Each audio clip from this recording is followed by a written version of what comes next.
हर 1000 सालों में इंसानों की किस्मत का फैसला करने के लिए गॉड्स वेलहेला में इकट्ठा होते हैं और ऐसी ही एक मीटिंग में वो लोग डिसाइड कर रहे होते हैं कि इंसानियत को जिंदा रहना चाहिए या नहीं, क्योंकि इंसानों ने धरती को लगभग डिस्ट्रॉय कर दिया था और धरती की सारी जमीन और समुद्र को तबाह कर दिया था और सभी के सभी गॉड्स इंसानों को खत्म करने के लिए वोट करते हैं। और अब ये नियम पास होने ही वाला होता है कि तभी 13 विलकैरिस में से एक डेमी गॉड जिसका नाम हिल्डे होता है वहाँ पर आकर इस डिसीजन को रोक देती है और गॉड से कहती है कि हमें इस मामले को एक दूसरे तरीके से सुलझाना चाहिए और सभी गॉड्स के सामने रैग्नारॉक का एक प्रस्ताव रखती है जिसमें 1-on-1 बैटल्स होंगी ह्यूमंस और गॉड्स के बीच में, और गॉड्स और ह्यूमंस अपने सबसे ज्यादा पावरफुल चैंपियंस को चूज करेंगे एक दूसरे के साथ लड़ने के लिए। और अगर इंसानियत 7 राउंड से जीत जाती है तो गॉड्स को इंसानों को खत्म करने का फैसला अगले 1000 सालों तक टालना होगा। और उस वल्कैरी की इस बात पर सभी गॉड्स को बहुत ज्यादा हंसी आ रही होती है क्योंकि उनका मानना होता है कि भाई भगवान है, हमें मजाक तोड़ी है कोई, इन इंसानों की क्या औकात है हमारे सामने, ये हमसे मुकाबला करेंगे। और इसी वजह से सभी गॉड्स इस बात पर मान जाते हैं और क्योंकि ये हिल्डा का आइडिया होता है इसलिए माइटी ज़्यूस उसे इंसानों का रिप्रेजेंटेटिव बना देते हैं और उसे इंसानियत के लिए सबसे ताकतवर 13 इंसानों को चूज करने के लिए बोलते हैं और इस टूर्नामेंट को रैग्नारॉक कहा जाता है। और कुछ दिनों बाद ही ह्यूमंस और गॉड्स के बीच में बहुत ही खतरनाक बैटल होनी शुरू हो जाती है। इस टूर्नामेंट के रूल्स बहुत ही सिंपल होते हैं, गॉड्स और ह्यूमंस आपस में तब तक लड़ेंगे जब तक कि उनमें से कोई एक मर ना जाए। और अब ये टूर्नामेंट शुरू हो जाता है और गेम के पहले राउंड में गॉड्स की तरफ से भेजा जाता है थॉर को, जो कि गॉड ऑफ थंडर है और नॉर्थर्न मिथोलॉजी का सबसे पावरफुल गॉड होता है। और उसको देखने के बाद हिल्डा बहुत ज्यादा कॉन्फिडेंट हो जाती है अपने ह्यूमन चैंपियन को लेकर और हिल्डा एक बहुत ही फेमस चाइनीज वॉरियर को वहाँ पर बुलाती है जो कि अपनी हिस्ट्री में कभी नहीं हारा। और अब इसका मुकाबला थॉर के साथ होने वाला है और इस बंदे का नाम लूबू होता है। और रैग्नारॉक का पहला राउंड शुरू हो जाता है और हम देखते हैं कि लूबू और थॉर एक दूसरे की तरफ बढ़ने लगते हैं और लूबू थॉर पर पहला हमला करता है जिसे थॉर अपने हैमर से रोक लेता है। और इसके बाद थॉर अपनी पावर का इस्तेमाल करके लूबू पर अटैक करता है जिसे लूबू अपने हेलबर्ट टेक्निक का यूज करके रोक लेता है। और तभी थॉर अपनी लाइटिंग पावर को एक्टिवेट कर देता है और लूबू को पीछे की तरफ धकेल देता है, लेकिन तभी लूबू उस फॉग से बाहर निकलता है और थॉर को घायल कर देता है। ये देखकर सभी गॉड्स चौंक जाते हैं कि आखिर भाई ये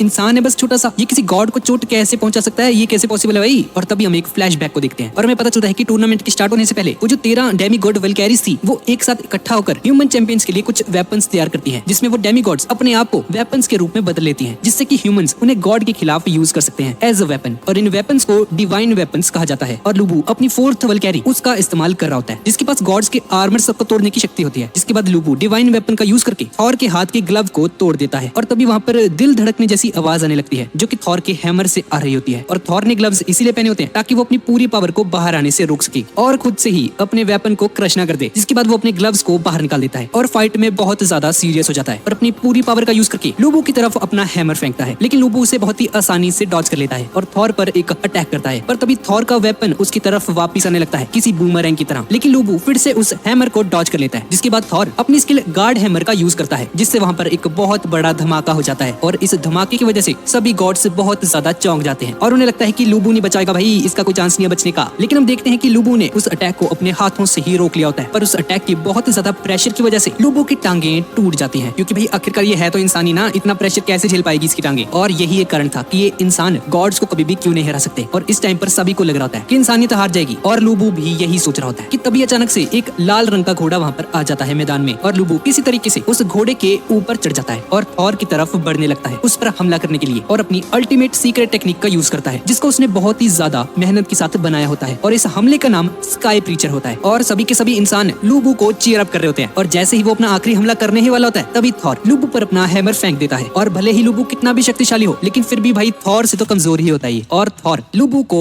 मार देता है। जिसके बाद लूबू की पूरी आर्मी बैटल फील्ड पर जाने लगती और थॉर से कहती है प्लीज हमें मार दो, हम अपने लॉर्ड लूबू के पास जाना चाहते हैं, प्लीज हमें मार दो। और थॉर अपने हैमर का यूज करके उन सभी को मार देता है एक बहुत ही ज्यादा खतरनाक अटैक करके। और इस हार के साथ ही इंसानियत अपने अंत के एक और कदम नजदीक आ जाती है। जिसके बाद हिल्डा अगले ह्यूमन चैंपियन को बुलाने का फैसला करती है जिसके नाम के आगे एक स्पेशल कोड लगा होता है जो कि अब दूसरे राउंड में गॉड का सामना करेगा। अब वो बंदा मैदान पर आ जाता है और सभी इंसानियत उसे एक ही झटके में पहचान लेती है और ये बंदा गॉड से बहुत ज्यादा नफरत करता था जिसका ओपोनेंट होता है all God father mighty Zeus. हाँ जी, मैं ज़्यूस हूँ, हेलो। और इस चीज की उम्मीद किसी को भी नहीं होती है क्योंकि एडम का जो ओरिजिनल ओपोनेंट होता है वो पहले गॉड शिवा होते हैं पर आखिरी मोमेंट पर उन्हें ज़्यूस के साथ बदल दिया गया था जिस पर हिल्डा को बहुत ज्यादा गुस्सा आने लगता है और बहुत ज्यादा टेंशन में आ जाती है। और इसके बाद हम बैटल ग्राउंड का सीन देखते हैं और ये क्या पहन रखा है इसने, पत्ते पहन रखे हैं, अश्लील है ये लौंडा। और एडम ज़्यूस के सामने खड़ा होता है और उसे बिल्कुल भी डर नहीं लग रहा होता माइटी ज़्यूस से और सोच रहा होता है ये बुड्ढा मुझे रहेगा, इसकी तो हड्डियां दिख रही है भाई, क्या ये। और इसके बाद फाइट शुरू हो जाती है। तभी रीजन लीफ जो कि उस वल्कैरी की 7वीं सिस्टर होती है वो अपने आप को एडम के वेपन में बदल लेती है और उसकी सोल के साथ जुड़ जाती है जाकर। और सभी लोग एडम के वेपन को देखकर बहुत ज्यादा चौंक जाते हैं क्योंकि वो एक नकल डस्टर होते हैं। अब इसके बाद उन दोनों में फाइट शुरू हो जाती है और ज़्यूस एडम पर अटैक करना शुरू कर देता है और ज़्यूस के अटैक्स लाइट की स्पीड जैसे बहुत ही ज्यादा तेज होते हैं पर एडम उसके अटैक्स को बहुत ही इजीली डॉज कर रहा होता है जिस पर ज़्यूस को बहुत ज्यादा गुस्सा आ रहा होता है और ज़्यूस ज्यूस अपनी और ज्यादा पावर का यूज करने लगता है और मीटियोर जैक्स का हमला करता है उस पर और उस पर बहुत सारे पंचेस मारने लगता है। लेकिन एडम बहुत ही ज्यादा इजीली उसके सभी अटैक्स को डॉज कर रहा होता है और अब एडम ज्यूस के ऊपर हमला करता है और उसके चेहरे पर एक कट लग जाता है और वो ऐसा अपनी स्पेशल एबिलिटी के कारण कर रहा होता है जिसे आई ऑफ द लॉर्ड कहा जाता है, क्योंकि गॉड्स ने एडम को बिल्कुल किसी गॉड की तरह बनाया होता है, जिसकी वजह से एडम गॉड्स जितना पावरफुल होता है और एडम ज्यूस पर बहुत ही खतरनाक हमले कर रहा होता है और ज्यूस को बुरी तरह से पेल रहा होता है और अब ज्यूस अपने अटैक को बदल देता है और ये अटैक समय को पूरी तरह से रोक देता है और हम देखते हैं कि मैदान में सब कुछ रुक जाता है और ज्यूस की ये पावर यूनिवर्स के सभी लॉज को तोड़ रही होती है और ज्यूस एडम पर एक हमला करने लगता है और बिल्कुल स्टिल खड़ा होता है। लेकिन तभी हम देखते हैं कि उल्टा ज्यूस ही नीचे जमीन पर पड़ा होता है और ये देखकर सभी लोग शॉक हो जाते हैं, क्योंकि एडम की डिवाइन रिफ्लेक्शन पावर बहुत ही ज्यादा स्ट्रांग होती है और सभी को लगता है कि एडम इस राउंड को जीत चुका है। और ये क्या चल रहा है भाई इन दोनों में? सभी इंसान जीत का जश्न मनाने लगते हैं। लेकिन तभी ज्यूस उठ खड़ा होता है और बहुत ही ज्यादा गुस्से में होता है और वो अपनी सबसे ज्यादा खतरनाक फॉर्म में आने लगता है, जिसे उसने लाखों साल पहले यूज किया होता है और अब एडम ने उसे इस फॉर्म को यूज करने के लिए मजबूर किया और इस फॉर्म का नाम एडमास होता है। लेकिन ज्यूस इस फॉर्म का यूज सिर्फ 12 मिनट्स के लिए कर सकता है और अब ज्यूस एडम पर लगातार अटैक करने लगता है और एडम अपनी आई ऑफ लॉर्ड का यूज करके ज्यूस के सभी अटैक्स को कॉपी करके उस पर हमला करने लग जाता है और ऐसा लग रहा होता है कि एडम इस राउंड को जीत जाएगा। लेकिन एडम की आईज धीरे धीरे अब एग्जॉस्ट होने लग जाती हैं, क्योंकि वो अपनी आईज का बहुत ज्यादा यूज कर रहा होता है और ज्यूस का हर एक अटैक उस फॉर्म में बहुत ही ज्यादा स्ट्रांग होता है। लेकिन इस फॉर्म में उसकी बॉडी बहुत ही ज्यादा डैमेज हो रही होती है और अपनी लिमिट्स पर पहुंच रहा होता है और लोकी जो कि इस मैच को देख रहा होता है दूर खड़ा हुआ, वो समझ जाता है कि ये जो मैच चल रहा है ना अभी, ये बस सहन शक्ति का है और जो भी पहले थक जाएगा वो इस मैच को हार जाएगा। और हम देखते हैं कि एडम ज्यूस को एक पंच मारता है, पर इसी के साथ एडम की आईज की पावर भी चली जाती है और वो अंधा हो जाता है और इसी मौके का फायदा उठाकर ज्यूस एडम पर लगातार हमले करने लगता है और एडम अपने आप को डिफेंड करता है, पर एडम को कुछ भी दिखाई नहीं दे रहा होता क्योंकि उसकी आईज पूरी तरह से डैमेज हो चुकी है। और तभी ज्यूस उस पर एक जोरदार हमला करता है, जिसे देखकर पूरी इंसानियत अपनी उम्मीद खोने लगती है। लेकिन तभी एक आवाज आती है और वो एडम को अपनी तरफ बुलाती है, जिसे सुनकर एडम में दोबारा से जोश आ जाता है और वहाँ पर खड़े सभी लोग ये देखकर बहुत ज्यादा इमोशनल होने लग जाते हैं और एडम और ज्यूस एक दूसरे पर लगातार हमला कर रहे होते हैं। और तभी एडम ज्यूस को एक जोरदार पंच मारता है और ज्यूस अपने घुटनों पर बैठ जाता है, लेकिन एडम अपने दोनों पांव पर खड़ा होता है, जिससे सभी को लगता है कि एडम जीत गया इस मैच को। पर हमें पता चलता है कि एडम दरअसल मर चुका है और वो तभी मर चुका था जब वो अंधा हो गया था अभी पहले। लेकिन तब भी उसकी विल पावर की वजह से उसकी बॉडी ज्यूस के साथ लड़ती रही इंसानियत को बचाने के लिए। और अब क्योंकि इस मैच में एडम मर चुका है तो माइटी ज्यूस को इस मैच का विनर डिक्लेयर कर दिया जाता है और सेकंड मैच खत्म हो जाता है। और इन मैचेस ने इंसानियत ने 2 ह्यूमंस और 2 वल्कैरिस को खो दिया होता है। और तभी हमें हिल्डा को देखते हैं जो कि पैनकेक्स खा रही होती है बैठी और बहुत ही ज्यादा गुस्से में होती है क्योंकि इंसानियत बुरी तरह से हार रही होती है और अब वो इस राउंड को जीतने के लिए बहुत ज्यादा डेस्परेट हो चुकी थी। और तभी हिल्डा को पता चलता है कि अगले राउंड में गॉड्स की तरफ से लड़ने के लिए आ रहा है पोसाइडल, जो कि ज्यूस का भाई होता है और ये बंदा बहुत ही ज्यादा बेरहम होता है और ये बंदा समुद्र का राजा होता है, जिस पर हिल्डा सोचने लग जाती है कि भाई किसको बुलाया जाए, अब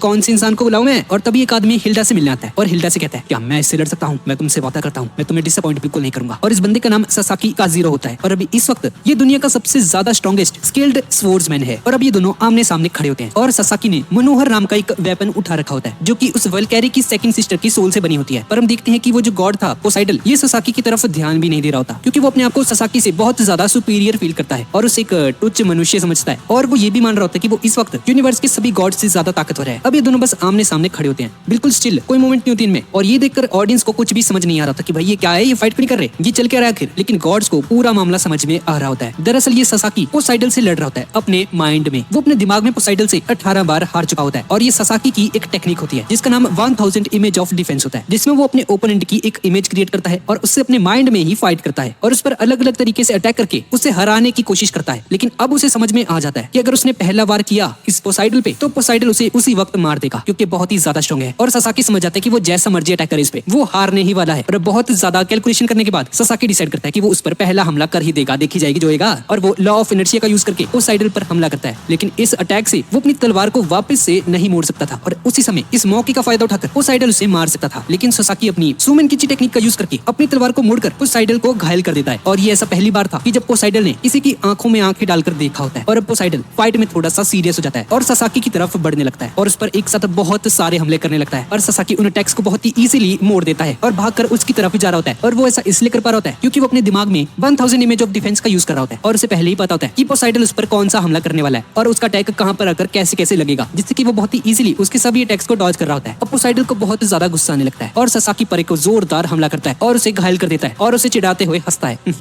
मुझे लग ही रहा था कि तुम मेरे सभी मूव्स को पहले ही देख सकते हो, अब क्या होगा तुम्हें, अब क्यों नीचे बैठे हो, मुझ पर हमला करो। और ऐसा बोलकर वो पोसाइडल पर हमला कर देता है अपनी टाइडल वेव का यूज करके। पर ससाकी उस अटैक को रोक पा रहा होता है और ये देखकर सभी के सभी गॉड्स बहुत ज्यादा शॉक हो जाते हैं कि भाई ये ससाकी का डिफेंस इतना ज्यादा स्ट्रॉन्ग कैसे है, जिसके सारे हम लोग को डॉज कर रहा है, ये कैसे हो सकता है भाई, मजाक चल रहा है यहाँ पे। अरे आखिर किसी इंसान का डिफेंस लेवल किसी गॉड के लेवल तक कैसे पहुंच सकता है, ऐसा कैसे पॉसिबल है। और हम देखते हैं कि ये सासाकी पोसाइडल के सभी अटैक्स को डॉज कर रहा होता है और फिर उस पर काउंटर अटैक करना शुरू कर देता है और उस पर अपनी तलवार से एक स्लैश मारता है, पर पोसाइडल उसके इस हमले को डॉज कर लेता है और सासाकी अपनी स्वॉर्ड को उल्टा पलट कर उस पर हमला करता है, जो कि उसकी एक हिडन टेक्निक होती है। पर पोसाइडल के सामने इसकी ये टेक्निक भी किसी काम नहीं आती और पोसाइडल सासाकी की स्वॉर्ड को 2 टुकड़ों में तोड़ देता है। और ये देखकर सभी इंसानों को लगता है कि भाई ये सासाकी भी हार जाएगा, कोई उम्मीद नहीं है। और तभी हम सासाकी का पास्ट देखते हैं, जहाँ पर वो अपने आखिरी दुश्मन से लड़ रहा होता है, जिसका नाम मिसाची मियामोटो होता है और वो एक बहुत ही लेजेंडरी स्वॉर्ड्समैन होता है। और सासाकी उसके साथ ट्रेनिंग करके दुनिया का नंबर 1 स्वॉर्ड्समैन बनना चाहता था। और अब सासाकी उस टूटी हुई तलवार को वापस से ठीक कर देता है और अब इसके पास 2 स्वॉर्ड्स हो जाती हैं। और अपनी नई स्वॉर्ड का इस्तेमाल करते हुए जितना कुछ भी उसने सीखा होता है उस मास्टर से उन सभी टेक्निक्स का यूज करके पोसाइडल के साथ फाइट करता है और फाइनली पोसाइडल को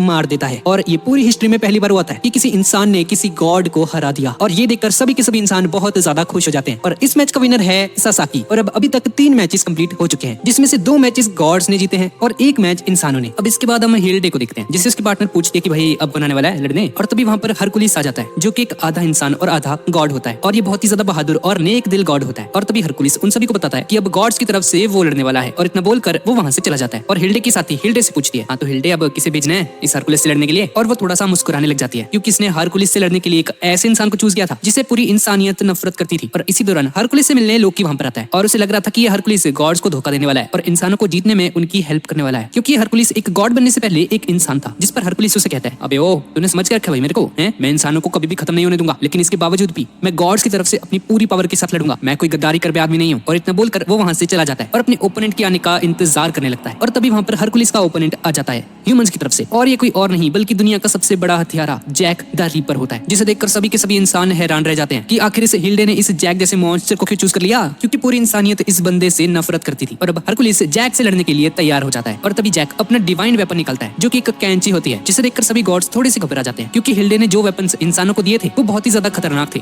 ये क्या भाई छोड़ो छोड़ो, लेकिन उसके वेपन्स को देखकर ये हरकुलिस बिल्कुल भी नहीं डरता और लड़ने के लिए तैयार हो जाता है। लेकिन तभी जैक वहां से भागने लगता है और हरकुलिस उसका पीछा करने लगता है, जिसकी वजह से हरकुलिस जैक के ट्रैप में फंस जाता है और उस पर कई सारे नाइफ से अटैक होता है। लेकिन हरकुलिस को उन अटैक से कोई फर्क नहीं पड़ता, क्योंकि गॉड्स को सिर्फ डिवाइन वेपन से ही मारा जा सकता है। और इसके बाद हरकुलिस जैक को मारने के लिए उसकी तरफ पड़ता है और भैया हरकुलिस ब्रॉली जैसा क्यों लग रहा है, और जैक हरकुलिस पर बहुत सारे वेपन से अटैक करता है, जिससे हरकुलिस बहुत ज्यादा घायल हो जाता है, जिसे देखकर सभी गॉड्स बहुत ज्यादा हैरान हो जाते हैं, क्योंकि गॉड्स को सिर्फ डिवाइन वेपन से ही डैमेज पहुंचाया जा सकता था, लेकिन ये जैक द रीपर कुछ चाकुओं से ही इसको नुकसान पहुंचाने में कामयाब हो रहा था। और तभी जैक हरकुलिस को बताता है कि उसने उसे झूठ बोला था। हाँ तो भगवान जी मैंने आपसे झूठ बोला था, असल में मेरा डिवाइन वेपन ये नाइफ्स है, वो कैंची नहीं। जिसे देखकर बहुत सारे इंसान उस पर गुस्सा होने लगते हैं कि भाई क्या बंदा है ये, चीटिंग कर रहा है ये, हट ये तो इसे बेवकूफ बनाकर इसे लड़ रहा है। लेकिन कुछ इंसान जैक को सपोर्ट भी कर रहे होते हैं, क्योंकि ये बहुत अच्छी टेक्निक थी। और इसके बाद जैक अपने नाइफ से हरकुलिस पर हमला कर देता है। हरकुलिस उसके अटैक्स को रोकने की कोशिश करता है, पर ऐसा करते हुए वो थोड़ा सा घायल हो जाता है। लेकिन कुछ देर बाद हरकुलिस जैक के हमले को समझने लग जाता है और धीरे धीरे उसकी तरफ बढ़ने लगता है, उसके सारे के सारे अटैक्स को डॉज करके, और एक सही मौका देखकर जैक पर हमला कर देता है। लेकिन जैक उस अटैक को अपने छाती से रोक लेता है और इसे देखकर हरकुलिस अपने फर्स्ट लेवल अटैक को यूज करता है, जिससे हरकुलिस की बॉडी पर बहुत सारे टैटू आ जाते हैं। और अब हरकुलिस नीमिन लाइन नाम की एक अटैक से उस पर हमला कर देता है, जिससे कि जैक बहुत ही ज्यादा दूर जाकर गिरता है। लेकिन किसी तरह से जैक उसके इस हमले को सर्वाइव कर जाता है और उसे कहता है बहुत बढ़िया, काफी बढ़िया अटैक था तुम्हारा, पर ये काफी नहीं है मुझे हराने के लिए। और तभी हम देखते हैं कि हरकुलिस की बॉडी पर जो टैटूज थे वो धीरे धीरे बढ़ने लग गए हैं। दरअसल ये जो टैटू है ये हरकुलिस के 12 पर अटैक्स में से एक है, जिसका नाम नीमिन लाइन है। और इस टेक्निक का यूज करने की वजह से यूजर को बेहिसाब दर्द होता है और उसकी बॉडी पर बहुत सारे टैटू आ जाते हैं। और जब यूजर की बॉडी उन टैटूज से भर जाती है तब उसे यूजर की मौत हो जाती है। इसलिए एरिस हरकुलिस के लिए बहुत ज्यादा टेंशन में होता है। और तभी हम हरकुलिस को देखते हैं जिससे बहुत ज्यादा दर्द हो रहा होता है, लेकिन इसके बावजूद भी हरकुलिस डट कर खड़ा रहता है। और इसके बाद हम हरकुलिस के पास्ट का एक सीन देखते हैं, जिसमें कुछ बुलीज एक बच्चे को परेशान कर रहे होते हैं। और तभी वहां पर एलसीडिस आ जाता है और उस बच्चे को बचाने के लिए उन बुलीज से भिड़ जाता है, लेकिन वो बहुत ही ज्यादा कमजोर होता है और उसी को पीट कर चले जाते हैं बुलीज। लेकिन कमजोर होने के बावजूद भी एलसीडिस कभी भी हार नहीं मानता, और जब कभी भी कोई भी इंसान मुसीबत में होता है वो हमेशा वहां पर आ जाता है उनकी हेल्प करने के लिए, जिस वजह से वो बहुत बार चोटिल भी हो जाता है। लेकिन इन सब के बावजूद भी वो लोगों की मदद करने और ताकतवर बनने की हिम्मत रखता है और बहुत ज्यादा मेहनत करता है। और एक दिन एलसीडिस अपने दोस्त के साथ होता है और तभी कुछ बुलीज उसके पास आते हैं और एलसीडिस से कहते हैं अगर तुम्हें स्ट्रांग होना है तो तुम ज़्यूस का ब्लड पी सकते हो, जो कि ज़्यूस के स्टैच्यू के हाथ में है। लेकिन तभी एलसीडिस का दोस्त उसे ऐसा करने से मना करता है, क्योंकि उस ब्लड को वो ही इंसान पी सकता था जो उसके काबिल हो, और अगर किसी ऐसे इंसान ने उसे पी लिया जो कि उसके काबिल नहीं है तो उसकी मौके पर ही मौत हो जाएगी। और एलसीडिस उस शॉर्टकट को लेने का फैसला छोड़ देता है और कई सालों तक कड़ी मेहनत करता है। और एलसीडिस आम लोगों के मुकाबले बहुत ज्यादा स्ट्रांग हो जाता है। और इसी दौरान गॉड्स एलसीडिस की विलेज से बहुत ज्यादा नाराज हो जाते हैं, क्योंकि लोगों ने गॉड्स की पूजा करना कम कर दिया होता है और सभी गॉड्स एलसीडिस की विलेज को तबाह करने का ऑर्डर दे देते हैं। इसके बाद एरिस अपनी आर्मी लेकर एलसीडिस की विलेज पर हमला कर देता है और एलसीडिस की विलेज के सभी लोग बहुत ज्यादा घबरा जाते हैं। लेकिन तभी एरिस के सामने एलसीडिस आ जाता है और एरिस को रोकने की कोशिश करता है और उससे भिड़ जाता है, लेकिन एरिस उसे एक जोरदार लात मारता है और उसे दूर फेंक देता है और उसे कहता है तुम बस एक मामूली इंसान हो, तुम मेरा मुकाबला कभी नहीं कर सकते, समझे तुम। लेकिन तभी एल्सिडिस अपने पास से ज़्यूस का ब्लड निकालता है जो कि उसने उस स्टैचू से ले लिया होता है और उसे पी जाता है, जिससे कि एल्सिडिस एक हाफ गॉड बन जाता है और बहुत ज्यादा पावरफुल हो जाता है। और ये देखकर एरिस बहुत ही ज्यादा हैरान हो जाता है। एरिस की आर्मी उस पर हमला कर देती है, लेकिन एल्सिडिस उन्हें बच्चों की तरह मारने लग जाता है। वो बहुत ही ज्यादा स्ट्रांग हो गया था और उन्हें बहुत ही आसानी से हरा देता है। अब एरिस एल्सिडिस से लड़ना शुरू कर देता है, लेकिन वो भी एल्सिडिस के सामने कमजोर पड़ रहा होता है और तभी उनकी लड़ाई को रुकवाने के लिए ज़्यूस वहां पर आ जाता है, जो कि एल्सिडिस को उसके साथ हेवन में चलने के लिए बोलता है, क्योंकि एल्सिडिस अब एक गॉड बन चुका था। और एल्सिडिस ज़्यूस के सामने एक शर्त रखता है, मैं तुम्हारे साथ चलूंगा हेवन, लेकिन बदले में आप मुझसे प्रॉमिस कीजिए कि गॉड्स मेरे विलेज को बिल्कुल भी नुकसान नहीं पहुंचाओगे। और ज़्यूस इस बात पर मान जाता है, जिसके बाद ज़्यूस एल्सिडिस को पूरी तरह से एक भगवान बना देता है और उसका नाम हरकुलिस रख देता है। अब इसके बाद वापस प्रेजेंट में आ जाते हैं, जहाँ पर जैक बहुत ही ज्यादा तेजी से हरकुलिस पर हमले कर रहा होता है, जिन्हें हरकुलिस बहुत ही आसानी से रोक रहा होता है। लेकिन तभी जैक हरकुलिस को अपने एक ट्रैप में फंसा देता है और हरकुलिस पर अपनी नाइफ से बारिश कर देता है उस पर, जिससे कि हरकुलिस बहुत ही ज्यादा घायल हो जाता है। और ये देखकर सभी गॉड्स थोड़े से परेशान हो जाते हैं। अब जैक अपने उसी ट्रैप का इस्तेमाल करता है, वही नाइफ्स वाला, और हरकुलिस पर नाइफ्स की बारिश कर देता है। और हरकुलिस अपनी स्टिम्फेलियन बर्ड टेक्निक का यूज करता है और जैक के उस हमले को उसी के ऊपर रिफ्लेक्ट बैक कर देता है, जिससे कि जैक थोड़ा सा घायल हो जाता है और उसका वन आई ग्लास टूट जाता है। और तभी हम देखते हैं कि जैक की एक आंख रेड कलर की होती है और वो अपनी इस आंख से किसी के अंदर की फीलिंग्स को देख सकता है। और तभी हम जैक के पास्ट का सीन देखते हैं, जहाँ पर जैक कचरे के ढेर से कुछ सामान निकाल रहा होता है और तभी उस होटल का ओनर जैक को देख लेता है ऐसा करते हुए और उसे बुरी तरह से मारने लगता है। अब जैक उस आदमी के सामने झुक जाता है और उससे माफी मांगते हुए कहता है, प्लीज मुझे माफ कर दो, मैं बहुत ज्यादा भूखा था, मैं आपसे प्रॉमिस करता हूँ मैं यहाँ पर वापस कभी नहीं आऊंगा। और अब जैक को अपने सामने झुका हुआ देखकर उस आदमी को बहुत अच्छा लगता है और उस आदमी को बहुत ज्यादा खुशी मिलती है और जैक अपनी राइट आई से उस बंदे के इमोशंस को देख पा रहा होता है और आदमी जैक को वहां से जाने के लिए कहता है और जैक सीधा अपने घर चला जाता है। और वहां पर जाकर वो देखता है कि उसकी माँ एक आदमी के ऊपर चिल्ला रही होती है, क्योंकि उस आदमी ने जैक की मॉम को उसके पूरे पैसे नहीं दिए होते। और तभी हमें पता चलता है कि जैक की मॉम एक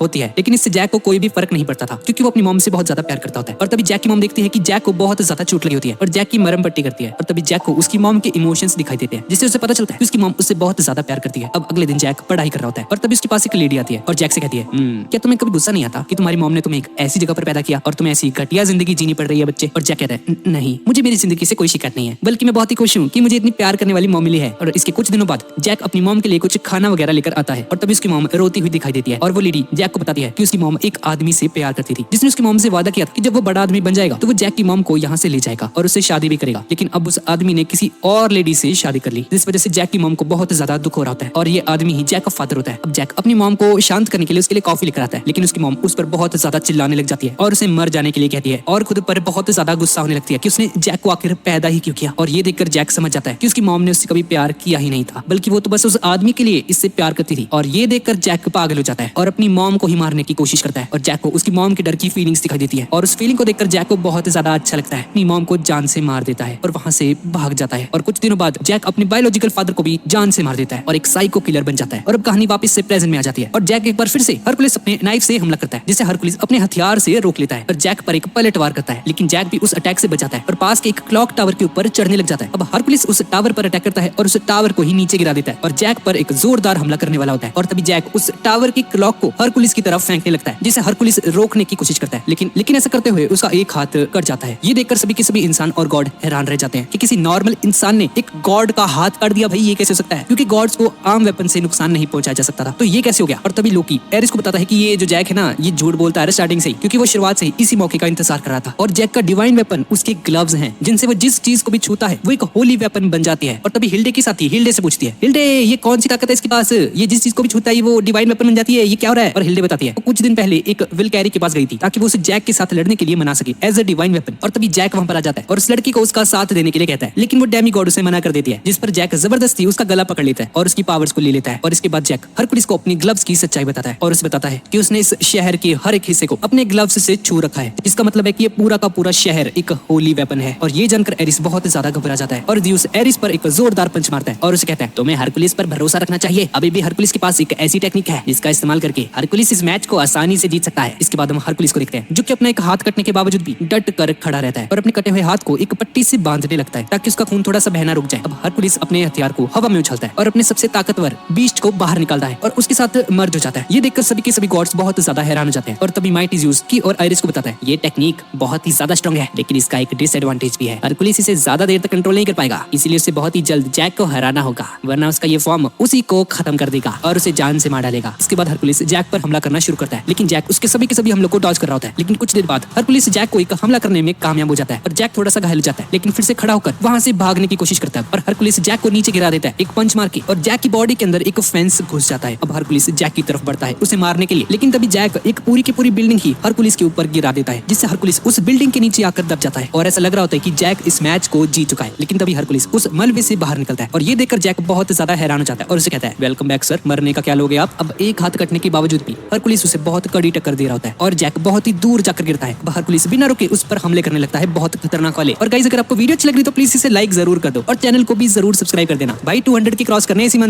करवा दो भाई जल्दी से प्लीज। तो कहानी पे वापस आते हैं। अब हरकुलिस जैक को एक जोरदार पंच मारता है, लेकिन जैक फिर से खड़ा हो जाता है और अब ये देखकर हरकुलिस जैक पर बिना रुके हमले करने लगता है। अब हरकुलिस जैक को मारने के लिए एक बहुत ही खतरनाक हमला करता है उस पे, लेकिन जैक उससे पहले ही अपने हाथ हरकुलिस की बॉडी के अंदर घुसा देता है और अपना ब्लड हरकुलिस की बॉडी के अंदर डाल देता है, क्योंकि अब जैक ने उसे भी छुकर एक वेपन बना दिया था, जिससे कि हरकुलिस ये लड़ाई हार जाता है। लेकिन मरने से पहले हरकुलिस जैक की बहुत ज्यादा तारीफ करता है, क्योंकि जैक ने इंसानों को बचाने के लिए अपनी पूरी ताकत लगा दी थी। और अब अपने दुश्मन के मुंह से अपनी तारीफें सुनकर जैक को भी उससे थोड़ी सी हमदर्दी हो जाती है और हरकुलिस की डेथ हो जाती है। और हरकुलिस की डेथ पर इंसान और गॉड्स बहुत ज्यादा रोते हैं और तभी कुछ इंसान जैक को पत्थर से मारने लगते हैं, क्योंकि उसने उनके प्यारे हरकुलिस को मार डाला था। लेकिन जैक उन सबकी गालियों को और उनके गुस्से को एक तारीफ के तौर पर ले रहा होता है और कहता है, शुक्रिया शुक्रिया, बहुत बहुत शुक्रिया। और हम देखते हैं कि हिल्डे हरकुलिस की डेथ पर बहुत ज्यादा उदास होती है और फूट फूट कर रोने लगती है। और दूसरी तरफ हम लोकी को देखते हैं, जिसके पास बुद्धा आता है और बुद्धा को वहां पर देखकर लोकी को बुद्धा पर थोड़ा सा शक होता है कि भाई क्या चाहिए इसे, ये पक्का गॉड्स को धोखा देने आया यहाँ पे, क्योंकि बुद्धा हमेशा से ही इंसानों का ही साथ देता था। और ये सुनकर बुद्धा को बहुत ज्यादा गुस्सा जाता है और उनसे फाइट करने की कोशिश करता है। लेकिन तभी वहां पर और भी गॉड्स आ जाते हैं और वो लोग भी बुद्धा को एक धोखेबाज समझ रहे होते हैं और उससे लड़ने वाले होते हैं। लेकिन तभी वहां पर सासाकी और उसके साथी वहां पर आ जाते हैं, जो कि वहां पर बुद्धा को सपोर्ट करने आए थे। जिसके बाद उन दोनों ग्रुप्स में एक फाइट होनी शुरू होने वाली होती है। लेकिन तभी लोकी की तरफ से एक गॉड लोकी को लड़ने के लिए मना कर देता है और खुद पहले लड़ने के लिए जाता है और बुद्धा पर अपनी गन से हमला कर देता है। लेकिन तभी बुद्धा अपनी एक स्पेशल टेक्निक का इस्तेमाल करता है, जिससे उस गॉड की गोलियां कहीं और ही लग जाती हैं, जो देखकर लोकी अपना हथियार निकालता है और बुद्धा पर हमला कर देता है। पर तभी सासाकी का एक साथी बुद्धा से लड़ने लगता है और उसे कड़ी टक्कर दे रहा होता है, जिस पर बुद्धा अपनी पूरी पावर का यूज करने के बारे में सोचता है। लेकिन तभी ज़्यूस और ओडिन वहां पर आ जाते हैं और उन सभी को लड़ने से रोकते हैं। लेकिन लोकी की टीम का वो गॉड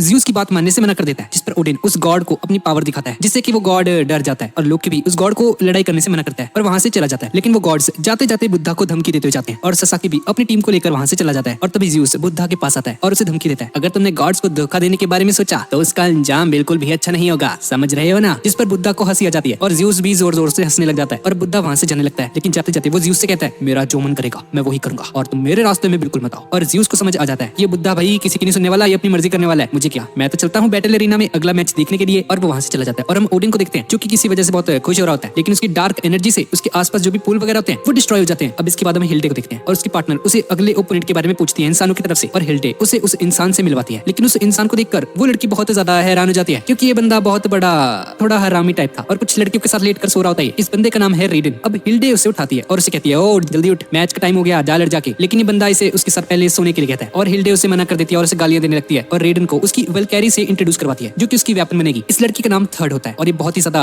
जायंट होती है। लेकिन ये रेडन उसे जाकर हक कर लेता है और उससे चिपक जाता है और उसे उसकी पावर्स देने को कहता है। और लाइफ में पहली बार किसी ने थर्ड को पसंद किया होता है, इसलिए वो रेडन के प्यार में पड़ जाती है और उसके साथ जुड़ जाती है। अब इसके बाद बैटल एरिना में सभी लोग अपने अगले जो मैच है उसका इंतजार कर रहे होते हैं और तभी वहां पर रेडन आ जाता है और उसे देखकर सभी के सभी इंसान बहुत ज्यादा जोश में आ जाते हैं। ओहो बहुत बढ़िया, टक दो फट्टे, क्योंकि बंदा दुनिया का सबसे ताकतवर सुमो रेसलर होता है और ये बंदा आज तक एक भी मैच नहीं हारा होता। और रेडन से लड़ने गॉड्स की तरफ से आते हैं शिवजी, जो कि है गॉड ऑफ डिस्ट्रक्शन और हिंदू मिथोलॉजी में सबसे ज्यादा स्ट्रॉन्गेस्ट गॉड है। अब इसके बाद उनकी एक फाइट शुरू हो जाती है और ये रेडन शिवजी के मुंह पर एक डबल किक मार देता है। भाई क्या ये, तो गाइस ये बस एक एनिमे है और बिल्कुल भी ऑफेंड मत होना ना। अब इन दोनों में फाइट होनी शुरू हो जाती है और रेडन शिवा के चेहरे पर एक जोरदार किक मारता है, जिससे शिवा की हालत खराब हो जाती है और ये देखकर सभी के सभी गॉड्स बहुत ज्यादा हैरान हो जाते हैं और रेडन एक और हमला करता है। लेकिन शिवा उसके इस अटैक को रोक लेता है और उसे पकड़कर रेडन को एक जबरदस्त पंच मारता है। और तभी हम रेडन के पास्ट का सीन देखते हैं, जहाँ पर रेडन के माता पिता उससे बहुत ज्यादा परेशान होते हैं, क्योंकि रेडन 3 साल का हो गया था और वो ठीक से चल भी नहीं पाता था अभी तक। लेकिन जब उसके पेरेंट्स एक दिन वापस आ रहे थे घर पे, तो वो देखते हैं कि रेडन अपने पैरों पर खड़ा हो चुका है और ये देखकर उसके मॉम डैड बहुत ज्यादा खुश हो जाते हैं। लेकिन तभी रेडन के मसल्स बेकाबू होने लगते हैं और उसे बहुत ज्यादा तकलीफ होती है और तभी हमें रेडन के ना चल पाने का कारण पता चलता है। दरअसल रेडन के जो मसल्स होते हैं वो इतने ज्यादा पावरफुल होते हैं कि रेडन की जो हड्डियां होती हैं वो उसकी पावरफुल मसल्स को संभाल नहीं पाती और अब उसके पेरेंट्स उसे एक डॉक्टर के पास लेकर जाते हैं, जो कि रेडन के मसल्स पर कुछ सील्स वगैरह लगा देती है, जिससे उसके मसल्स बेकाबू होने से रुक जाते हैं। अब हम प्रेजेंट में देखते हैं और रेडन अपनी उस सील को तोड़ देता है और रेडन की मसल्स बेकाबू होने लगती हैं और रेडन एक जायंट मॉन्स्टर में बदलने लगता है और हल्क से भी ज्यादा बड़ा हो जाता है। ये देखकर सभी के सभी लोग हैरान रह जाते हैं और तभी रेडन उसकी वल्कैरी से कहता है कि वो उसके मसल्स को कंट्रोल करे। थर्ड उसकी मदद करती है और रेडन अपने मसल्स को पूरी तरह से कंट्रोल कर पाता है और वो पहले से बहुत ज्यादा ताकतवर हो चुका है। और अब रेडन शिवा पर हमला करता है, जिसे शिवा रोकने की कोशिश करता है, लेकिन फिर भी वो बहुत दूर जाकर गिरता है और अब रेडन अपने दूसरे अटैक से शिवा को नीचे गिरा देता है, जो देखकर इंसान बहुत ज्यादा जोश में आ जाते हैं। और दूसरी तरफ गॉड्स की सिट्टी पिट्टी गोलो रखी होती है और बहुत ज्यादा घबरा रहे होते हैं, क्योंकि शिवा बहुत बुरी तरह से पिट रहे होते हैं। अब शिवा बहुत ज्यादा जोश में आ जाता है और रेडन पर बिना रुके पंचेस की बारिश कर देता है और रेडन को उसके घुटनों तक ला देता है। लेकिन तभी रेडन शिवा का एक हाथ पकड़ लेता है और उसे अपनी पूरी ताकत से मसल देता है और शिवा का एक हाथ टूट जाता है। और ये देखकर गॉड्स की हालत बहुत ज्यादा खराब हो जाती है और इंसान तो जोश से चिल्ला रहे होते हैं, क्या बात है, बहुत बढ़िया, वाह वाह वाह वाह। और सभी इंडियन गॉड्स शिवा का हौसला बढ़ाते हैं और उन्हें मोटिवेट करते हैं और उन सभी की बातें सुनकर शिवा एक बार और जोश में आ जाते हैं। लेकिन शिवा रेडन पर एक भी हमला नहीं कर रहे होते क्योंकि एक हाथ टूटने की वजह से शिवा बैलेंस नहीं कर पा रहा था। लेकिन फिर भी हार नहीं मानता और रेडन को एक पंच मारने की कोशिश करता है और कुछ देर की कोशिश के बाद शिवा उसे एक पंच मारने में कामयाब हो जाता है और अभी दोनों एक दूसरे को माथे से मारने लगते हैं जोर जोर से। वो दोनों बिना रुके एक दूसरे को हेडबट से मार रहे होते हैं और रेडन को देखकर शिवा को अपनी बेस्ट फ्रेंड रुद्रा की याद आ जाती है। अब इसके बाद हम शिवा के पास्ट का सीन देखते हैं जहाँ पर एक टाइम पर इंडियन गॉड्स का कोई भी लीडर वगैरह नहीं होता, जिस वजह से सभी इंडियन गॉड्स आपस में लड़ते रहते थे लीडर की पोजीशन को पाने के लिए। लेकिन इन सबसे दूर दो गॉड्स को देखते हैं जो कि कैलाश पर्वत पर आराम कर रहे होते हैं और उनमें से एक गॉड होते हैं शिवा और दूसरे होते हैं रुद्रा। और रुद्रा बहुत ज्यादा कड़ी मेहनत कर रहा होता है ताकि वो स्ट्रॉन्ग बन सके। लेकिन दूसरी तरफ शिवा को डांस और मौज मस्ती करने का शौक होता है और वो रुद्रा को भी अपने साथ नचवा देते थे कभी कभी तो। और तभी उनके पास कुछ इंसान आते हैं जिन्हें बताते हैं कि कुछ गॉड्स उनके इलाके में घुसे हैं और उन्हें परेशान कर रहे हैं। शिवा और रुद्रा उन गॉड्स से लड़ने जाते हैं और उन सभी को मार देते हैं। जिसके बाद शिवा रुद्रा को अपना सपना बताता है कि उसका सपना है कि वो इंडिया का सबसे पावरफुल गॉड बनना चाहता है और वो इस काम में शिवा की हेल्प मांगता है और वो दोनों अपने सफर पर निकल जाते हैं और रास्ते में आने वाले सभी गॉड्स को हरा देते हैं। और ऐसे ही कई साल बीत जाते हैं और धीरे धीरे सभी गॉड्स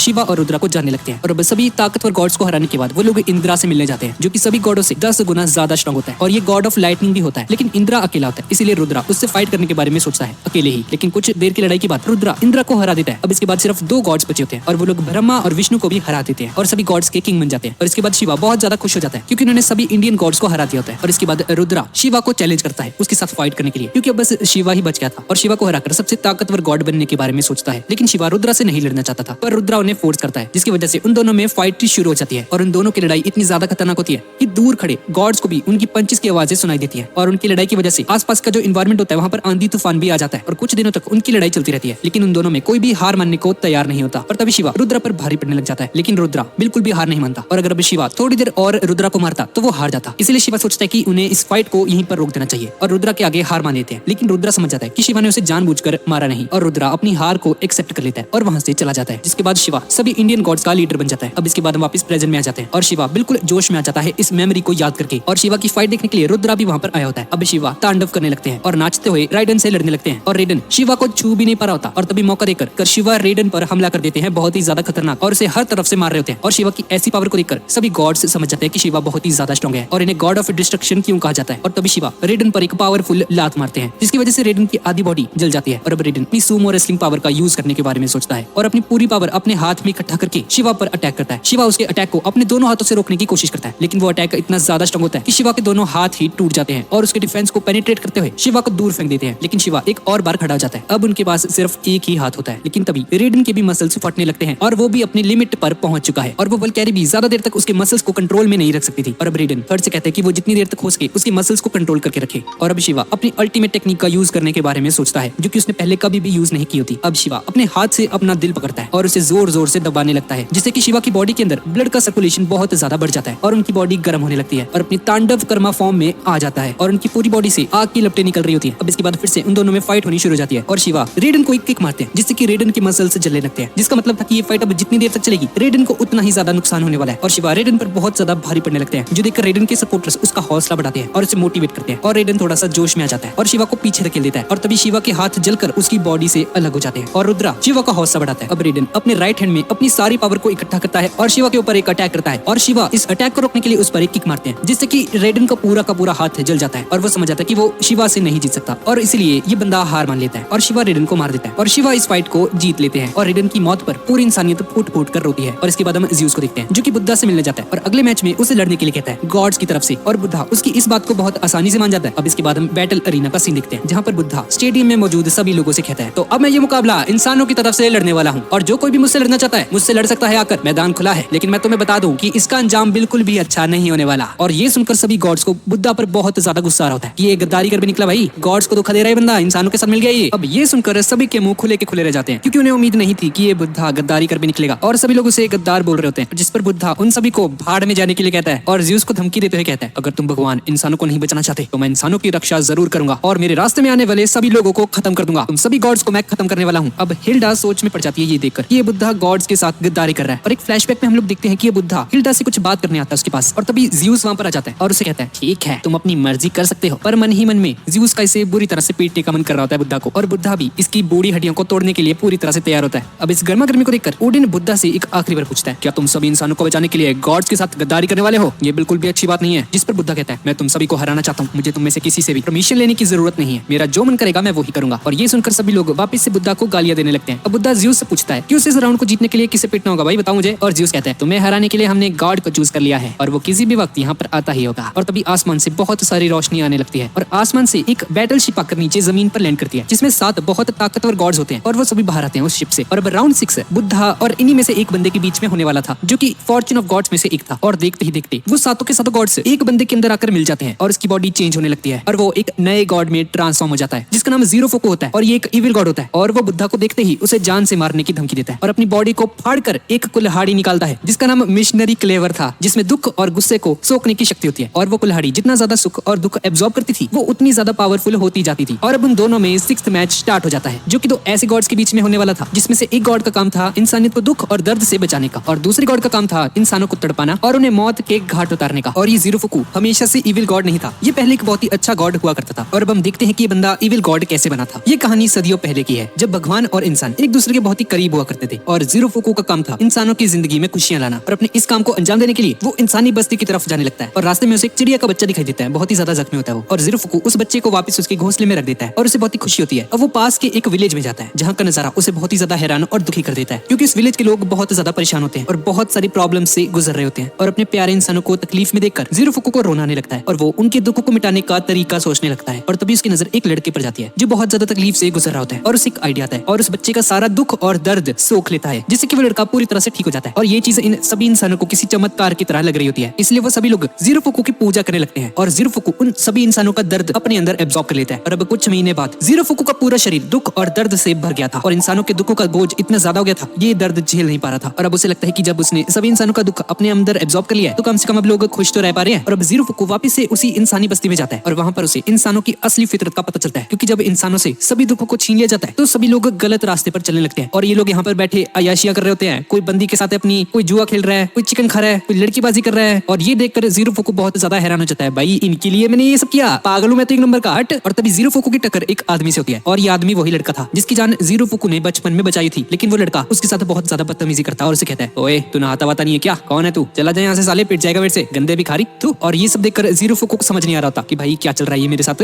मैंने इसके सारे दुख ले लिए और बदले में मुझे ये सब मिल रहा है, ये इंसान गलत रास्ते पर चले गए। और अब जीरो फुकू को बहुत ज्यादा गुस्सा आने लगता है और तभी वहाँ पर बहुत सारे भिखारियों और जानवरों की भीड़ आने लगती है। और जीरो फुकू को लगता है कि ये सभी लोग भी यहाँ पर इससे इनका दर्द और दुख दूर करवाने आए हैं। लेकिन जल्दी उसे एहसास हो जाता है कि ऐसा नहीं था, बल्कि सभी लोग बुद्धा को फॉलो कर रहे होते हैं। और जीरो फुकू देखता है कि बुद्धा के साथ जो लोग भी मौजूद थे वो बहुत ज्यादा गरीब थे और बहुत ज्यादा तकलीफों से गुजर रहे होते हैं, लेकिन इसके बावजूद भी वो सभी लोग बुद्धा के साथ बहुत ज्यादा खुश होते हैं। और ये बात जीरो फुकू को हजम नहीं हो रही होती, इसलिए वो बुद्धा को रोकता है और उससे पूछता है, ऐसा क्यों है, सभी लोग इतने दुख में होने के बावजूद भी तुम्हारे साथ खुश हैं, बल्कि मैंने इन सभी इंसानों के दुख को एब्जॉर्ब कर लिया था, मेरे भक्त बिल्कुल भी खुश नहीं थे और मेरी कोई रिस्पेक्ट नहीं करते, ऐसा क्यों। और बुद्धा उसे बोलता है, अरे भाई तुम जबरदस्ती किसी का दुख लेके ना उसे खुश नहीं कर सकते, क्योंकि खुशी तो अंदर से आती है, उसका बाहर की दुनिया से कोई लेना देना नहीं, इसीलिए भाई तुम इंसानों को खुश नहीं कर पाए। और बुद्धा की करिश्मा को देखकर वो सभी लोग बुद्धा की पूजा करने लगते हैं और उसके फॉलोअर्स बन जाते हैं। और ये देखकर जीरो फुकू को बुद्धा से बहुत ज्यादा जलन होती है और रोते हुए वहां से भाग जाता है और सोचने लगता है, इंसानों को खुश करना तो मेरा काम था, लेकिन एक इंसान ने मेरा ये काम भी मुझसे छीन लिया और ऊपर से उसने उन सभी इंसानों के सामने मेरी इतनी इंसल्ट की, जिसकी वजह से उसे इंसानों के लिए बहुत ज्यादा दुख हो रहा होता है। लेकिन उसका ये दुख अब एंगर में बदल जाता है और जीरो फुकू का लव हेट्रेड में बदल जाता है और उसे इंसानों से नफरत होने लगती है। और अब उसका मकसद पूरी इंसानियत को तबाह करना था। और तभी उसे कुछ लोग दिखाई देते हैं और वो उन पर हमला करने जाने लगता है और एक माँ और उसके बच्चे को जान से मारने वाला होता है। लेकिन जीरो फुकू उस बच्चे को देखकर उस पर हमला नहीं कर पाता और अपनी आत्मा को 7 टुकड़ों में बदल देता है, जो कि बाद में 7 गॉड ऑफ फॉर्च्यून्स के नाम से जाने जाते हैं। और इसी तरह से 8th गॉड का भी जन्म हुआ था। अब इसके बाद वापस हम प्रेजेंट में आ जाते हैं और जीरो फुकू बुद्धा से बदला लेने आया होता है, जो उसने उसकी बेइज्जती की थी बहुत साल पहले। अब उन दोनों में फाइट होनी शुरू हो जाती है और बुद्धा उस पर पहला हमला करता है, जिससे कि उसके मुंह से झाग आने लगती है और उसे बहुत ज्यादा दर्द हो रहा होता है। ये देखकर जीरो फुकू को बहुत ज्यादा गुस्सा आ जाता है, क्योंकि अभी तक कोई भी उसे पसंद नहीं करता था, इतना ज्यादा दर्द महसूस करने के बाद भी। और अब इस नफरत और दर्द को उसका हथियार एब्जॉर्ब कर लेता है और अब जीरो फुकू बुद्धा पर हमला करता है अपनी एक्स से, लेकिन बुद्धा उसके अटैक को डॉज कर लेता है। अब जीरो फुकू उस पर लगातार हमले करता है अपनी एक्स से और ये देखकर सभी गॉड्स को लग रहा था कि ये जीरो फुकू तो भाई किसी काम का नहीं है, ये तो नल्ला है, जिससे कि जीरो फुकू को और भी ज्यादा गुस्सा आने लगता है और उसकी कुल्हाड़ी ट्रांसफॉर्म होकर और भी ज्यादा पावरफुल हो जाती है। लेकिन इसके बावजूद भी वो बुद्धा को छू भी नहीं पा रहा होता। दरअसल बुद्धा को इसकी हर एक चाल का पहले ही पता होता है, इसलिए वो जीरो फुकू के सभी अटैक से बच पा रहा होता है। दरअसल बुद्धा के पास फ्यूचर को देखने की पावर होती है, इसलिए उसे पहले से ही पता होता है कि ये जीरो फुकू कौन सी चाल चलने वाला है और कहां पर अटैक करने वाला है। और बुद्धा उसकी फिर से इंसल्ट करने लगता है, अबे नल्ले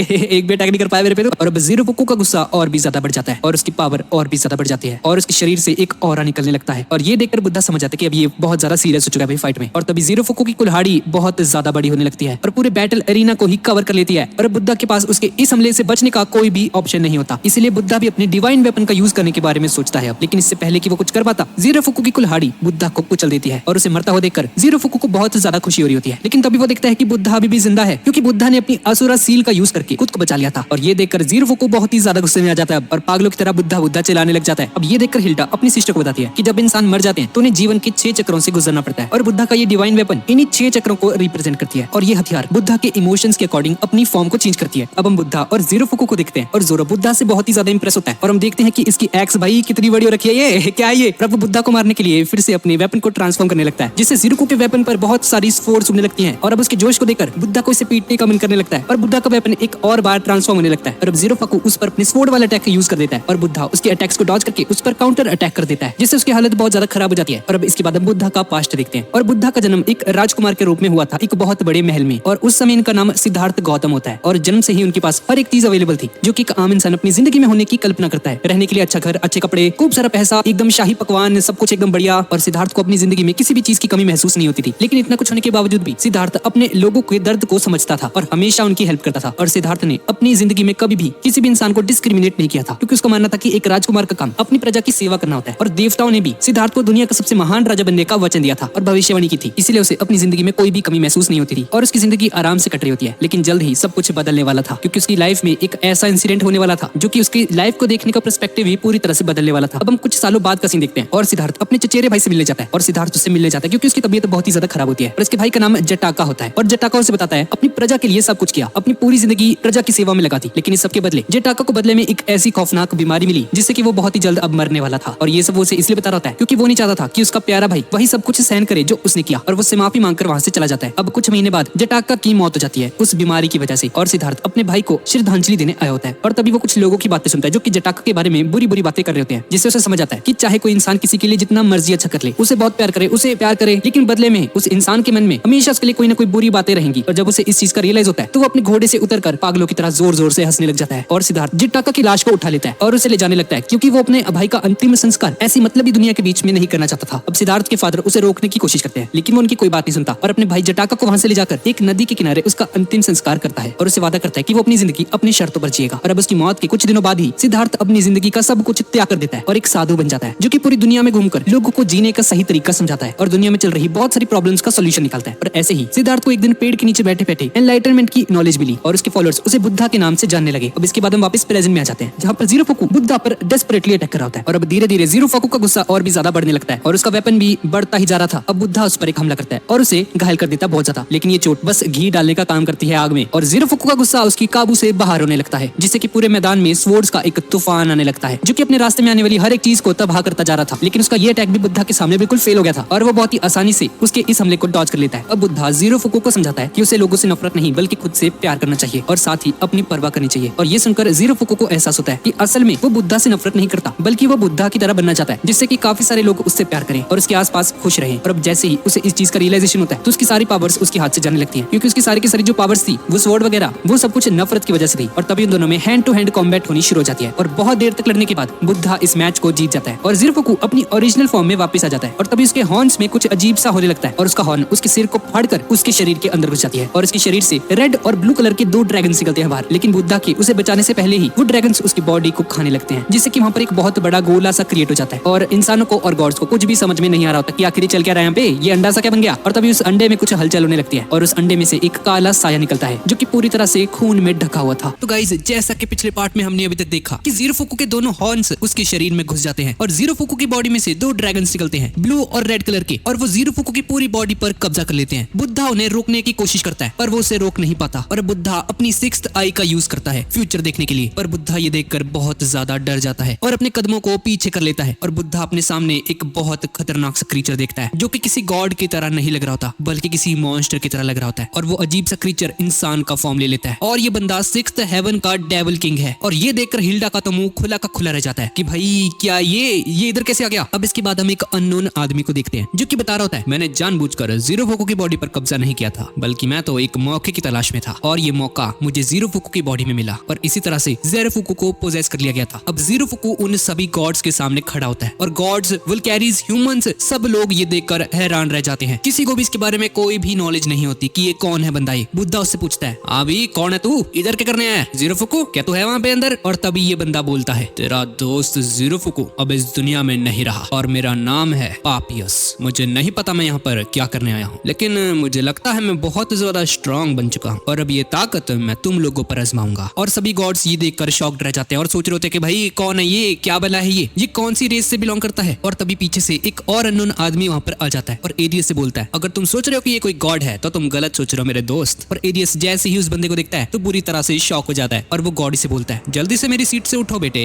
क्या कर रहे हो ये तुम। और एरियस जल्दी से उसकी जगह से हट जाता है और पीछे जाकर खड़ा हो जाता है और ये बंदा सोफे पर जाकर बैठ जाता है। दरअसल इस बंदे का नाम हेडिस है और ये पोसाइडल का भाई है। पोसाइडल वही है जिसे हमने पहले देखा था, पिछले पार्ट में उसे देखा था और ये सासाकी के हाथों मारा गया था। अब हेडिस हेडिस के पास आता है और उसे ग्रीट करते हुए बोलता है, वेलहेला में आपका स्वागत है सर, पर क्या मैं पूछ सकता हूँ कि आप यहाँ पर क्या करने आए हो। और हेडिस उसे बोलता है, अरे भाई मैं तो यहाँ पर वैसे ही आ गया, मैंने सुना कि मेरा भाई पोसाइडल किसी इंसान के हाथों मारा गया, मुझे बहुत शर्मिंदा महसूस हो रहा है। और तभी ज़्यूस उसके एकदम पास आकर उसे बोलता है, वैसे वो जीतने के बहुत करीब था, खैर छोड़ो उसे, अगर तुम्हें पता है ये कौन है जो अभी सामने रिंग में है तो बताओ हमें कौन है ये बंदा। और हेडिस उसे बोलता है, ये तो तबाही का बादशाह है। और हेडिस उन सभी को बताता है कि ये दुनिया है जो 3 पार्ट्स में डिवाइडेड है। जो सबसे ऊपर वाला लेवल है वो गॉड्स का है, मतलब कि वेलहेला, और सेकंड पे है मिड गार्डन, इंसानों की दुनिया, और सबसे आखिरी में आती है हेल हीलियम जिसे नर्क कहा जाता है। और इस हेल में डीमंस का राज होता है और ये बंदा जो तुम देख रहे हो अपने सामने ये एक डीमन है और ये सभी डीमंस का बादशाह है। हेल में इसे devil king of the 6th heaven भी कहा जाता है। ये एक डीमन किंग है और हेडिस को भी ये मालूम नहीं होता कि कैसे इस पापियस ने जीरो फुकू की बॉडी पर कब्जा कर लिया है। अब पापियस बुद्धा पर टूटने से पहले उसे बोलता है, मैं तुमसे माफी चाहता हूँ अगर मैं इस बैटल को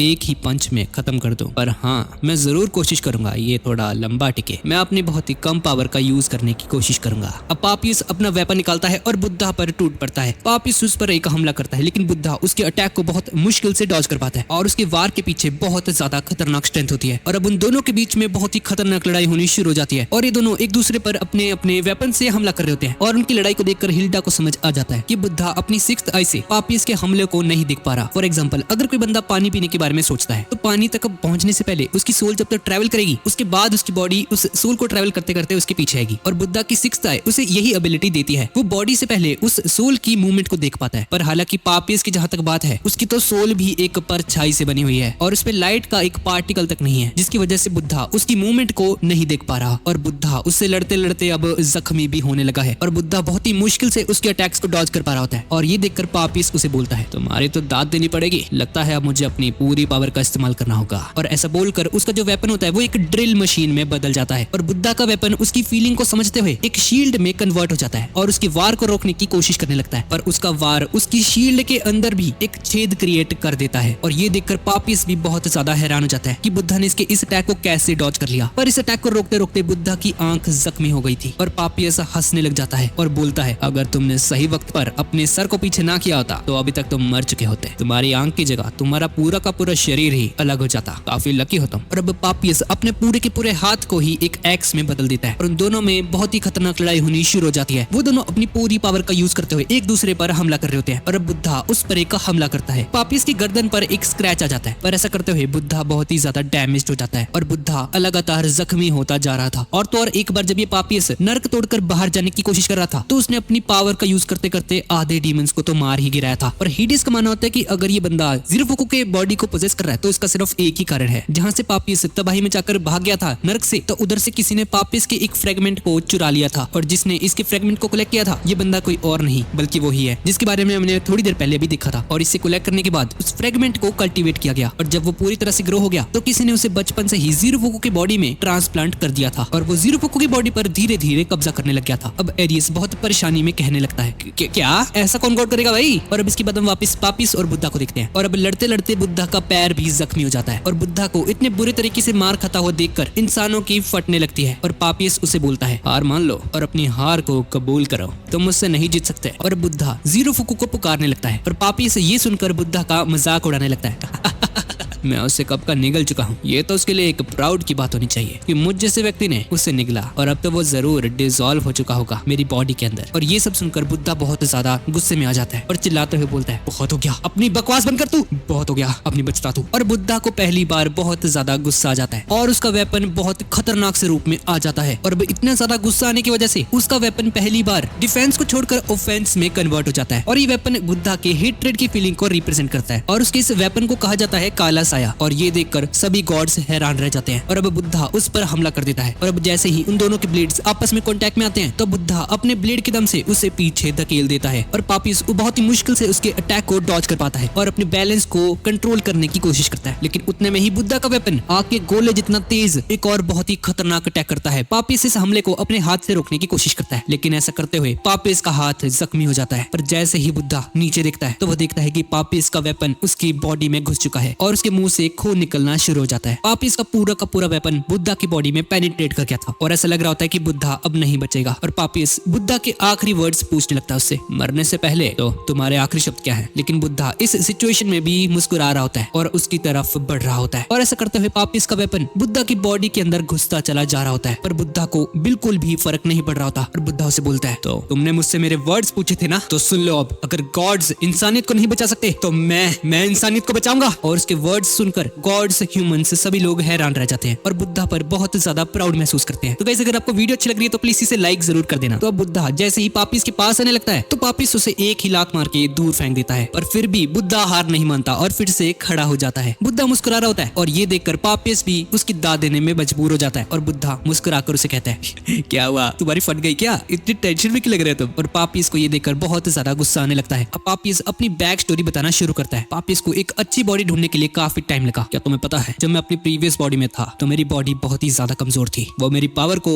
एब्जॉर्ब नहीं कर पा रही थी, इसलिए वो बॉडी क्रम्बल करके टूट गई थी। लेकिन इस बार मैंने अपनी बॉडी को एक परफेक्ट बॉडी के अंदर डाल दिया है और तुझे लगता है कि मैं तुझसे डरूंगा? और बुद्धा से बोलता है, मैं सही था, तू उससे डर रहा है बेटे, मान ले भाई, तू डर रहा है मुझसे। अब ये सुनकर पापिस और भी ज्यादा गुस्से में भर जाता है और पापिस बुद्धा के ऊपर लगातार अटैक्स करने शुरू कर देता है और बुद्धा उसके सभी अटैक्स को डॉज करने की कोशिश करता है। लेकिन ये देखकर सभी के सभी ह्यूमंस रोने लग जाते हैं और कहते हैं, बुद्धा आपने बहुत अच्छा फाइट किया, प्लीज अभी आप रेस्ट कीजिए, प्लीज छोड़ दीजिए इस फाइट को। और सभी गॉड्स को भी इस चीज का रियलाइजेशन हो जाता है कि बुद्धा अब नहीं जीत सकता, क्योंकि उसे कुछ दिख ही नहीं रहा होगा फ्यूचर का, तो वो उससे कैसे जीतेगा। और तभी गॉड्स बोलते हैं, अरे भाई एक मिनट, बुद्धा की आंखों में देखो एक बार, बुद्धा ने अभी भी गिव अप नहीं किया है। और बुद्धा की आंख में हम एक स्पेशल स्पेल को देखते हैं और पापी से देखकर हैरान रह जाता है और सोचता है, ये अभी तक मरा क्यों नहीं, ऐसा कैसे हो सकता है। अब बुद्धा वापिस से खड़ा होता है और हमें पता चलता है कि ये पापियस सही में डर रहा होता है। उसके पसीने छूटने शुरू हो जाते हैं और पापियस सोचने लग जाता है कि ये क्या हो रहा है, मेरी बॉडी, इसके अंदर डर के इमोशंस कैसे आ रहे हैं, मैं तो किंग हूं ना, ये कैसे हो सकता है। और अब पापियस अपने कटे हुए हाथ को तोड़ देता है और उसकी एक स्वॉर्ड बनाकर बुद्धा से फाइट करने के लिए रेडी हो जाता है। और अब ये इंसान थोड़ा थोड़ा पागल होना शुरू हो चुका है। अब बुद्धा उस पर हमला करने के लिए आगे बढ़ता है और पापिस के ऊपर एक हमला करने की कोशिश करता है, पर पापिस उस पर एक ऐसा अटैक करता है जिससे कि बुद्धा का वेपन उसके हाथ से गिर जाता है और सभी के सभी ह्यूमंस बुद्धा के लिए प्रे कर रहे होते हैं। और बुद्धा बहुत ज्यादा जख्मी होता है और नीचे पड़ा होता है जमीन पर। और तभी बुद्धा को फील होता है कि उसके नीचे से एक लाइट निकल रही है और जैसे ही वो उस लाइट को देखते हैं और उस लाइट में से एक हाथ बाहर निकलता है और बुद्धा उस हाथ को पकड़ लेते हैं और बुद्धा उड़ जाते हैं और बुद्धा के हाथ में जीरो फुकू का एक वेपन आ जाता है और बुद्धा एकदम जीरो फुकू की तरह दिखने लग जाते हैं। और अब बुद्धा कुछ ऐसा करते हैं जिसके बारे में किसी ने भी नहीं सोचा था। बुद्धा उस वेपन को अपने हाथ में पकड़ते हैं और बोलते हैं, जीरो फुकू, चलो इसे खत्म किया जाए। और बुद्धा लिटरली जीरो फुकू की पावर्स को यूज कर रहे होते हैं अब एज अ वेलकरी। और ये देखकर हिल्डा भी रोने लग जाती है और बोलती है, जीरो फुकू फाइट कर रहा है बुद्धा के लिए, अब बुद्धा जीत जाएंगे। और बुद्धा का वेपन एक बहुत ही खतरनाक से रूप में आ जाता है और एक लेजेंडरी वेपन में बदल जाता है जिसका नाम है द स्वॉर्ड ऑफ महापरी निर्वाणा। और ये वेपन बहुत ही ज्यादा बैड एस दिख रहा होता है। अब इसके बाद ये दोनों एक दूसरे पर हमला करना शुरू कर देते हैं और सारे के सारे ह्यूमंस बुद्धा को चीयर कर रहे होते हैं, दिखा दीजिए बुद्धा इसे, इसको मार गिराओ। और तभी पापियस अपने मन में सोचने लगता है, ये क्या हो रहा है, ये इंसान मर क्यों नहीं रहा, ये अभी तक कैसे फाइट कर रहा है, मैंने इस पर बहुत सारे हमले किए, ये क्या हो रहा है, और ये इंसान स्माइल कैसे कर रहा है, ये कैसे हो रहा है। और बुद्धा पापियस के हमले को रोकता है और उसके सीने को चीर देता है अपने वेपन की हेल्प से। और पापियस डिवाइन पनिशमेंट नाम के एक अटैक को यूज करता है बुद्धा के खिलाफ और बुद्धा की सभी इंजरीज वापस से खुल जाती हैं और उसके पेट से खून निकलना शुरू हो जाता है। और बुद्धा उसके इस हमले को थोड़ा सा सहन करते हैं और पापियस पर एक हमला करते हैं और उसके सीने को चीर देते हैं। और अब अचानक से ही बुद्धा उसके सभी के सभी अटैक्स को प्रेडिक्ट कर पाते हैं अपने फ्यूचर आइज की हेल्प से। और हिल्डा को समझ आ जाता है कि ऐसा कैसे हुआ। दरअसल पहले पापियस पूरी तरह से डार्कनेस में था और बहुत ज्यादा स्ट्रॉन्ग था, लेकिन अब जब पापियस को फियर वाला इमोशन फील हो रहा है तो इस वजह से पापियस का जो सोल है वो फ्लक्चुएट होना शुरू हो चुका है और अब कोई डीमन थिंकिंग नहीं, थोड़ा थोड़ा इंसान बनना शुरू हो चुका है। और इसी वजह से बुद्धा उसकी सभी मूवमेंट्स को देख पा रहे होते हैं और बुद्धा उसके सभी के सभी अटैक्स को डॉज करना शुरू कर देता है। और ये देखकर पापियस और भी ज्यादा गुस्से में आ जाता है और अब उसे गुस्सा और फियर एक साथ फील होने लगते हैं। और अब पापियस उस पर एक फाइनल हमला करता है और हम देखते हैं कि पापियस बुद्धा को बीच में से काट देता है। पर तभी हमें पता चलता है कि ये बुद्धा का एक आफ्टर इमेज होता है, ये बस उसकी एक प्रोजेक्शन होती है। और चुपचाप पापियस के पीछे आते हैं और पापियस को एक सिंगल स्ट्रोक में काट देते हैं और यूज करते हैं महापरि निर्वाणा अटैक को। और इस अटैक से पापियस पूरी तरह से खत्म हो जाता है। और ये देखकर सभी के सभी ह्यूमंस बहुत ज्यादा खुश हो जाते हैं। इवन गॉड्स तक हैरान रह जाते हैं कि इस बुद्धा ने पापियस को कैसे मार दिया, ये कैसे पॉसिबल है भाई। पर पापियस अभी भी हार नहीं मानता और मरने से पहले बुद्धा पर एक फाइनल अटैक लॉन्च करता है, लेकिन उसका अटैक बुद्धा तक नहीं पहुंच पाता और पापियस की बॉडी डिसॉल्व हो जाती है। और अब इस फाइट के बाद बुद्धा को ज़ीरो फुको की आत्मा दिखाई देती है जो कि इस अरीना को छोड़कर जा रही थी। और ये देखकर बुद्धा रोने लग जाते हैं। और तभी हमारा कमेंटेटर अनाउंस करता है राउंड 6 खत्म हो चुका है और इसके विनर हैं बुद्धा। और ये फाइट चली है 21 मिनट्स और 37 सेकंड तक और मुझे लगता है ये अभी तक का सबसे खतरनाक फाइट है। और सभी लोग बुद्धा के लिए चीयर करने लगते हैं। और अब इसी के साथ मैनकाइंड ने इस टूर्नामेंट को ड्रॉ कर दिया है। ह्यूमंस ने 3 मैचेस जीते हैं और गॉड्स ने भी 3 मैचेस जीते हैं। और अब जैसे ही बुद्धा बैक स्टेज जाते हैं तो वो हिल्डा और उसकी पार्टनर को देखते हैं और उसे देखकर बहुत ज्यादा खुश हो जाते हैं। पर तभी बेहोश होकर नीचे गिर जाते हैं और सभी के सभी डॉक्टर्स बुद्धा को लेकर जाते हैं ताकि वो लोग उनके ऊपर ऑपरेशन कर पाए, क्योंकि बुद्धा की हालत बहुत ज्यादा खराब होती है। और बुद्धा ऑपरेशन में जाने से पहले हिल्डा को कहता है, तो हिल्डा क्या लगता है अब बचा लोगी तुम ह्यूमंस को? और हिल्डा उसे कहती है, हाँ बुद्धा जी हम ऐसा कर पाएंगे, अब ये सिर्फ आपकी वजह से हुआ। अब इसके बाद हम ज़्यूस को देखते हैं और ज़्यूस बोलता है 3 गॉड्स के और 3 इंसानों के, अब अगला मैच हमें जीतना पड़ेगा वरना गॉड्स हार जाएंगे। और तभी हेडिस वहां पर आ जाता है और कहता है तो ठीक है अगला मैच अब मैं ही लड़ूंगा। और ये सुनकर हिल्डे की पार्टनर बहुत ज्यादा हैरान हो जाती है, ओ भाई अगर ये अगला है तो हम तो गए, हम नहीं जीत सकते, मर गए शिट शिट। और तभी हिल्डा बोलती है ओए ओए ओए शांत हो जा, खून का बदला खून। तो अब मैं किंग ऑफ अंडरवर्ल्ड को उसके सामने भेजने वाले हूँ, एक ऐसे किंग को जो है किंग ऑफ द किंग्स। और तभी वहां पर एंट्री होती है इस बंदे की और ये बंदा दीवार तोड़कर वहां पर आ जाता है और ये सीरीज यहीं पर खत्म हो जाती है। तो गाइस यही थी आज की वीडियो और गाइस जैसे ही इसका अगला सीजन आएगा मैं उसे कवर कर दूंगा। तो अगर आपको वीडियो अच्छी लगी तो प्लीज इसे लाइक जरूर कर देना और कमेंट भी जरूर कर देना। तो ठीक है गाइस और मिलते हैं अगली वीडियो में।